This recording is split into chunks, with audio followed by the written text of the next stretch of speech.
ವೀರರಾಣಿ ಕಿತ್ತೂರು ರಾಣಿ ಚೆನ್ನಮ್ಮ ಒಂದು ಜಾತಿ, ಒಂದು ಧರ್ಮ, ಒಂದು ಪಂಥಕ್ಕೆ ಸೀಮಿತದವರಲ್ಲ.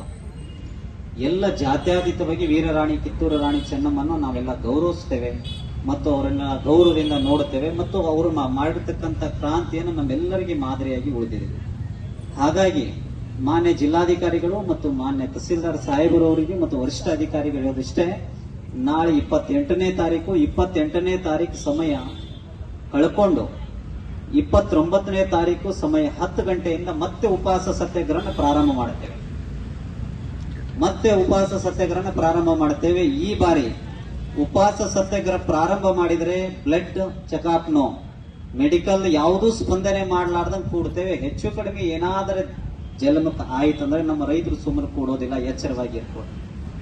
ಯಾಕಂದ್ರೆ ತಮ್ಮನ್ನ ನಾವು ಅಧಿಕಾರಿಗಳನ್ನ ಗೌರವಿಸಿದ್ದೇವೆ, ಮಾನ್ಯ ಜಿಲ್ಲಾಧಿಕಾರಿಗಳನ್ನು ಕೂಡ ಗೌರವಪೂರ್ವಕವಾಗಿ ನೋಡಿದೆ. ನಾವು ಇದುವರೆಗೂ ಕೂಡ ಯಾವುದೋ ಟೈರಿಗೆ ಬೆಂಕಿ ಹಚ್ಚೋದಾಗ್ಲಿ, ಯಾವುದೋ ಹಿರಿಯರಿಗೆ ಬೈಯೋದಾಗ್ಲಿ, ಯಾವುದೇ ರಾಜಕಾರಣಿಗೆ ಬೈಯೋದಾಗ್ಲಿ ಮಾಡಿಲ್ಲ. ಎಲ್ಲರನ್ನ ಗೌರವದಿಂದ ಕಂಡಿದ್ದೇವೆ. ನಮ್ಮ ರೈತರ ಶಕ್ತಿ ಹೇಗಿದೆ ಅಂತೇಳಿ ಅಂದ್ರೆ, ಯಾರಾದ್ರೂ ಬೈದ್ರ ಅವರಿಗೆ ಒಳ್ಳೇದಾಗ್ಲಿ ಅಂತ ಹರಿಸೋ ಅಂತ ಶಕ್ತಿ ನಮ್ಮ ರೈತರಲ್ಲಿದೆ. ಯಾರಾದ್ರೂ ದಾರಿ ತಪ್ಪಿ ಬಂದ್ರೆ ನಮ್ಮ ರೈತರು ಈ ದಾರಿ ಎಲ್ಲಿ ಹೊಂಟಿದೆ ಅಂತ ಕೇಳಿದ್ರೆ ಅವ್ರಿಗೆ ಚಲೋ ದಾರಿ ಹಿಡಿಸ್ತಕ್ಕಂತ ಕೆಲಸಗಳನ್ನು ನಮ್ಮ ರೈತರು ಮಾಡ್ತಾರೆ. ಹಸು ಆಗಿದೆ ಅಂತೇಳಿ ಅಂದಾಗ ಅವ್ರನ್ನ ಹಾಲು ಕೊಡತಕ್ಕಂತ ಶಕ್ತಿ ಕೂಡ ನಮ್ಮ ರೈತರಲ್ಲಿದೆ. ಆದ್ರೆ ಇಲ್ಲಿವರೆಗೆ ಕೂಡ ಹಸಿರು ಪತಾಕೆ ಮತ್ತು ಬಿಳಿ ಶಾಲುಗಳನ್ನ ನಾವು ಇಲ್ಲಿವರೆಗೆ ಪ್ರದರ್ಶನ ಮಾಡಿದ್ದೇವೆ. ನಾಳೆ ಒಂದು ದಿನ ಕೂಡ ತಮ್ಮನ್ನ ಕಾಯುತ್ತೇವೆ.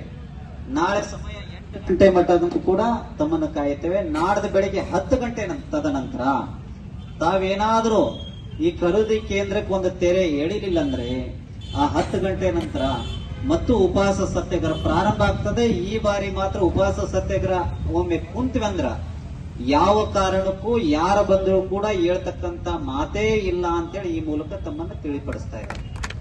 ಆದ್ರೆ ಈ ಹೋರಾಟಕ್ಕೆ ನಮ್ಮೆಲ್ಲ ಪತ್ರಕರ್ತರ ಮಿತ್ರರು ಕೂಡ ಬಹಳಷ್ಟು ಸಹಕರಿಸಿದ್ದಾರೆ. ಅವ್ರನ್ನೂ ಕೂಡ ನಾವು ಸ್ಮರಣೆಯನ್ನ ಮಾಡಬೇಕಾಗ್ತದೆ.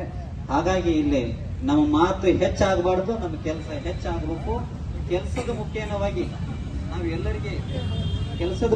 ನಾವೆಲ್ಲರಿಗೆ ಉತ್ತರ ಕೊಡತಕ್ಕಂತ ಕೆಲಸವನ್ನ ಮಾಡೋಣ. ಆದ ನಂತರ ನಮ್ಗೆ ಯಾರೋ ವಿರೋಧ ಮಾಡಿದ್ರು ಕೂಡ ಅವ್ರಿಗೆ ಯಾರೂ ಕೂಡ ನಾವು ದ್ವೇಷದಿಂದ ನೋಡ್ತಕ್ಕಂತ ಆಗಬಾರದು. ಎಲ್ಲರನ್ನ ಪ್ರೀತಿಯಿಂದ ನಾವು ರೈತರ ಮಕ್ಕಳು, ರೈತರ ಪತಾಕೆಯಲ್ಲಿ, ರೈತರ ಆಶ್ರಯಲ್ಲಿ ನಾವೆಲ್ಲರೂ ನಡೆಯೋಣ ಅಂತೇಳಿ ಮುಖ್ಯವಾಗಿ ಹೇಳಿ ನನ್ನ ಮಾತು ವಿರಾಮ ಕೊಡ್ತೇನೆ.